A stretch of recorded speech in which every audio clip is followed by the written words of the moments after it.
conocieron o cómo empezó todo esto, o no sé, o arrancar desde la facultad, o podría ser capaz un inicio. O de infancia. O de infancia. Claro, infancia, porque capaz que hay infancia compartida. Nosotros no somos de la infancia, tenemos padres comunes. Yo soy el padre. Padres comunes. Padres comunes, somos hermanos. Yo soy el padre. No, bueno, nuestros viejos eran amigos. Después nos separamos mucho tiempo, después nos encontramos, nos perdimos.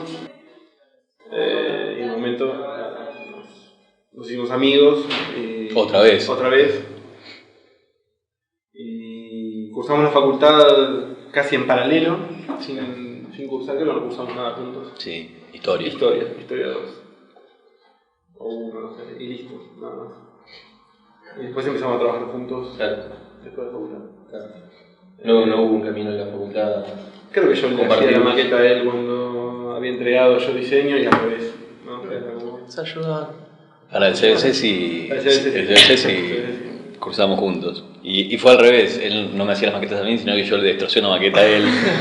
En una anécdota que es muy loca. Juan es como a mí me sorprendía porque yo era más despelotado para hacer las cosas y las maquetas y iba como agarrando pedazos de material. Y él estaba haciendo un proyecto rarísimo, el CBC. Además, imagínate, en el CBC no entendíamos un carajo, te decían. Además, cursamos una cátedra que en lo que duraba el CBC tenía que hacer como una experiencia de diseño de indumentaria, otra de arquitectura. No entendías qué estabas haciendo. Y hice un proyecto que quería como hacer un croquelado de un cartón, marcaba todo en un cartón y él creía que después iba a hacer unos cortes magistrales y después la maqueta se armaba sola. Tenía un cartón de 1,70 m marcado con lápiz, era como una constelación. Y lo dejó ahí estacionado un segundo. Yo necesitaba un cacho de cartón programado y dije, no, este cartón está disponible. Corté, tallé tiempo. Sí, el problema es que lo buscaste a las 6 de la mañana. Y el chabón había entrega el otro día. Y en un momento lo veo así y no encuentro mi cartón. ¿Dónde está el cartón? Teníamos 3 o 4 haciendo una entrega en la casa de mi abuela que se había ido de viaje. Era un cuartito de 2 por 3. Un descontrol. Y había cartones por todos lados. Y este buscaba el cartón.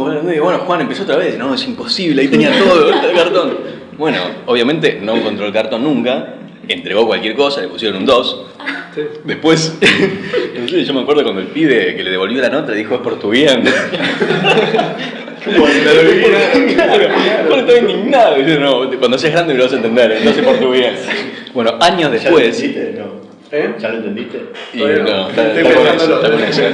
Lo más gracioso es que mucho más adelante, años después, yo estaba en un cuartito de porquerías en la casa de mi vieja, donde estaba esa maqueta guardada. Y digo, esta maqueta la voy a tirar, ya fue, la rompo. Obviamente del otro lado de la base estaba toda marcada. Y se lo tuve que decir. Encontré tu cartón, Juan. Bueno, más o menos así nos conocimos. Si bien esta anécdota nos junta a nosotros dos, creo que bien. El primer recuerdo que tengo de Adrián es de Adrián de pelo largo bailando en un boliche después de un concurso. ¿Sí? Sí.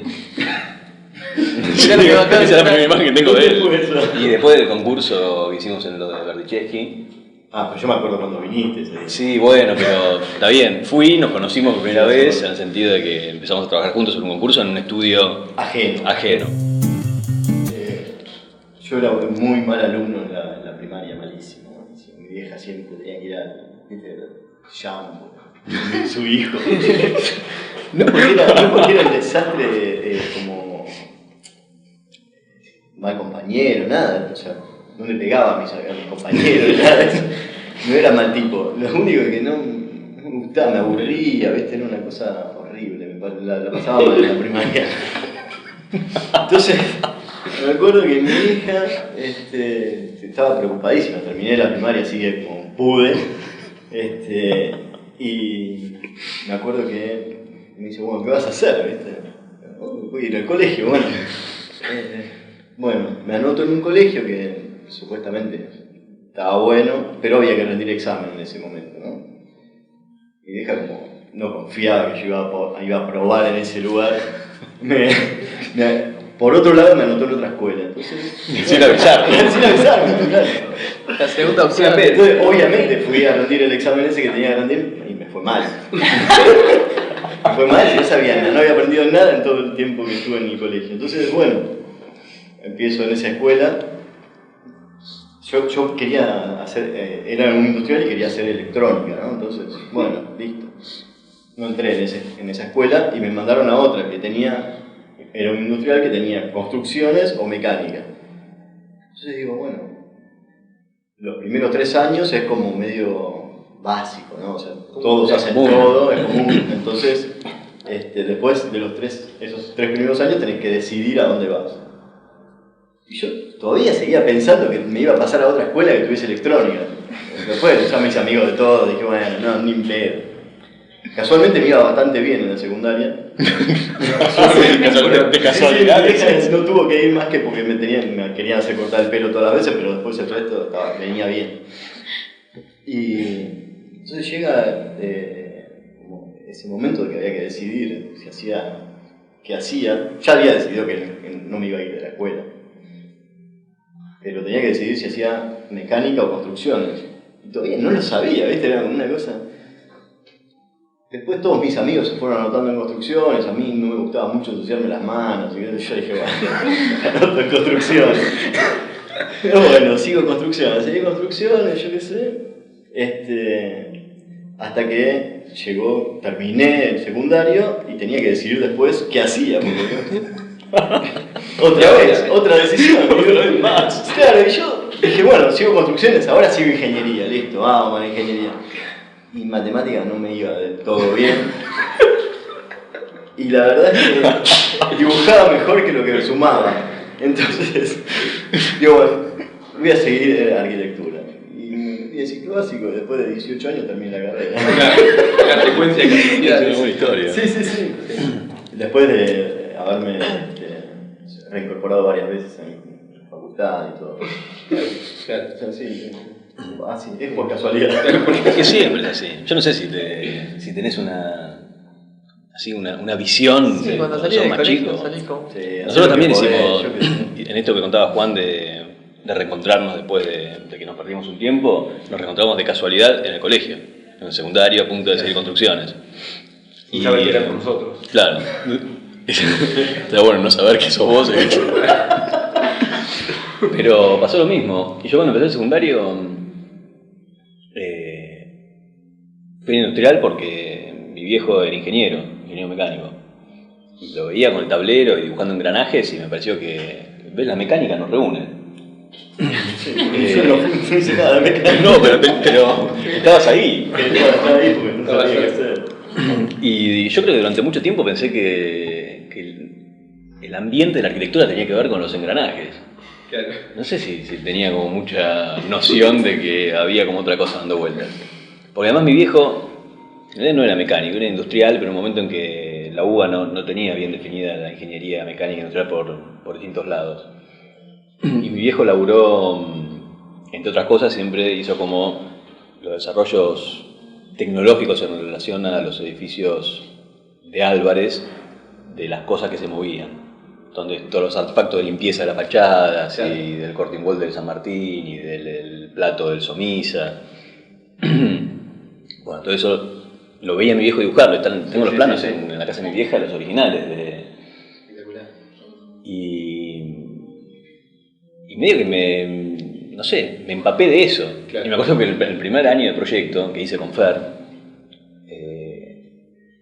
no sé, la gente hacía cosas que parecían edificios y nosotros hacíamos engranajes. Nos pedían, un pabellón, no sé qué, y los proyectos parecían engranajes. No entiendo por qué me están criticando lo que hago. Lo bueno que funcionaba bien. Era rarísimo. Pero funcionaba bien desde un punto de vista como simbólico, ni siquiera programático. Yo creo que tenía mucho, por otro lado, que no es una llegada ideológica, tenía mucho que ver con la arquitectura rusa. ¿Viste? Que era como esta cosa, ¿viste? Panfletaria, como... Era raro. Sí. Y en algún momento, bueno, entendimos a los golpes que éramos demasiado excéntricos en ese sentido. Estamos hablando otro idioma.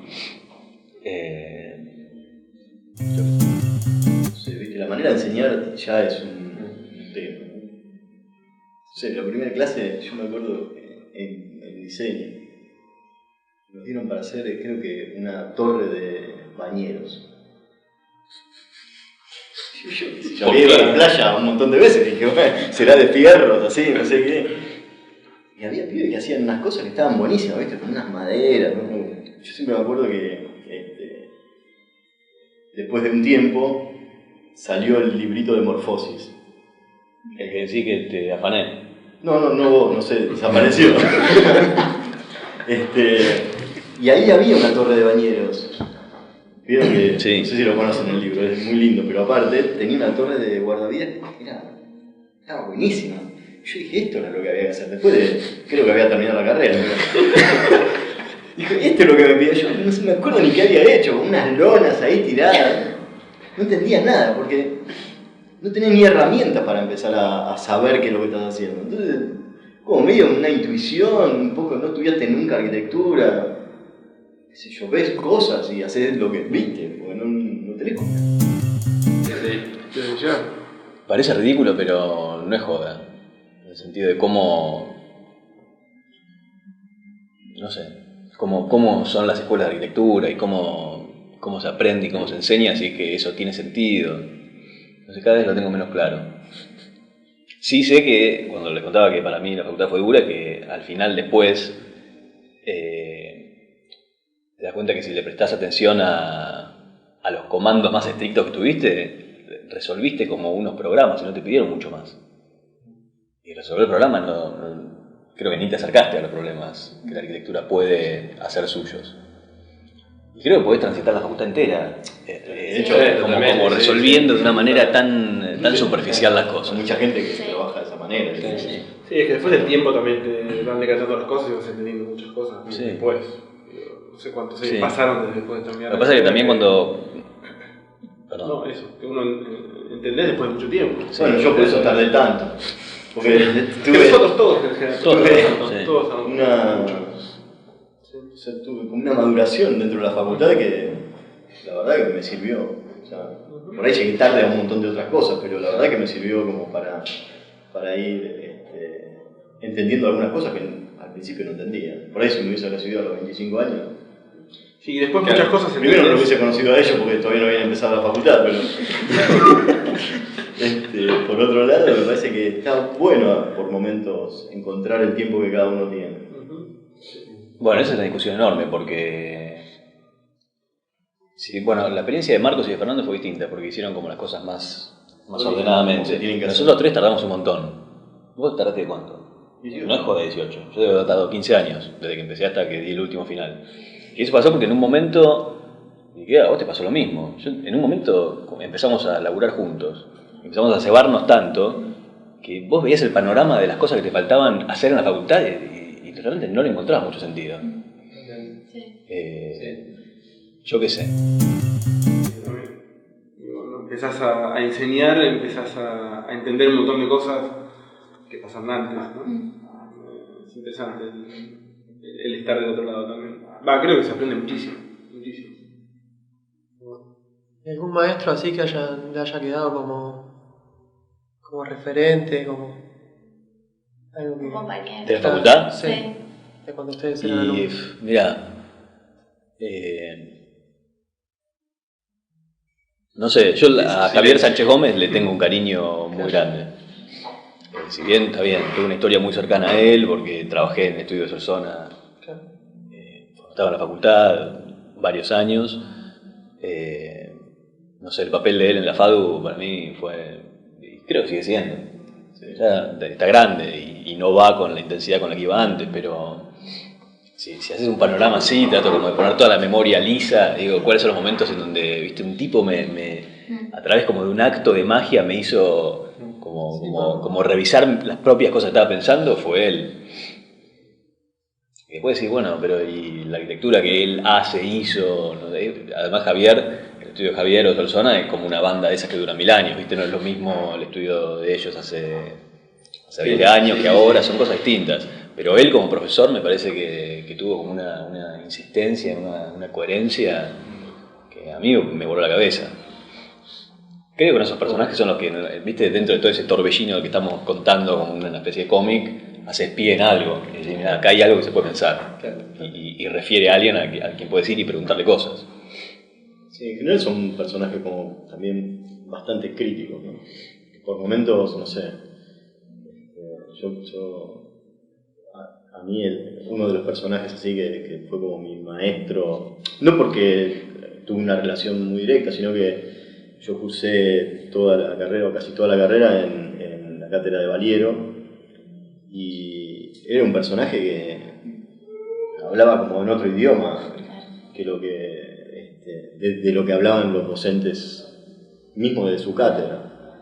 Y la verdad que son gente que lleva, o sea, para mí son como rockeros de la arquitectura, ¿no? Como estas cosas que son como críticos de cosas que hicieron y cosas que hacen los demás. Y no tienen mucho problema en decírtelo, ¿viste? Javier es uno de esos, o sea, es gente que ve como la arquitectura, no de una manera como banal, sino que empieza a tener como algún peso y algunos conceptos mucho más claros que otros. Otro que también me pareció así, un personaje que no cuando cursé, sino después laburando en su estudio, fue Berto Berdichevsky, que también es otro personaje que después, dando clases en su cátedra con Javier y Berto, son como unos personajes que, mismo en las correcciones, son como tipos que ven otras cosas que la general no lo ve, digamos. Eso es lo que aprendí de ellos, no tanto por haberlos tenido como docentes, sino como viéndolos como desde el otro lado, ¿no? Ya como docente y escuchando las críticas que hacían, ¿no? Son tipos que no ven lo superficial, digo, ven como alguna otra cosa. Sí. Debe ser, no sé, podrá ser por 1000 motivos. Uno será la experiencia, otro porque tienen algo que realmente será, no sé si natural o qué, como ya lo llevan, pero son unas personas que hablando o enseñando transmiten algunas cosas que no... Sí, que además no son disciplinares. Eso, sí. Yo me acuerdo de una corrección... Son más conceptuales en general. Sí. Una corrección con Javier, que ni siquiera era un proyecto mío, pero me acuerdo que estaba ahí yo cerca y Javier estaba pasando con un grupo docente que le tenía que poner una nota a un proyecto. No importa si el proyecto estaba bien o no, pero me acuerdo que había como una discusión sobre si el proyecto cumplía, viste, programáticamente, o si si las cosas estaban organizadas como la matemática del programa tenía que ser. Y Javier lo miraba así de lejos y me acuerdo que dijo algo como, está bien, puede ser, pero eso que tenés ahí delante, sin entusiasmo, nadie lo puede haber hecho. Ya el entusiasmo coherente que tiene todo eso que estamos evaluando es suficiente.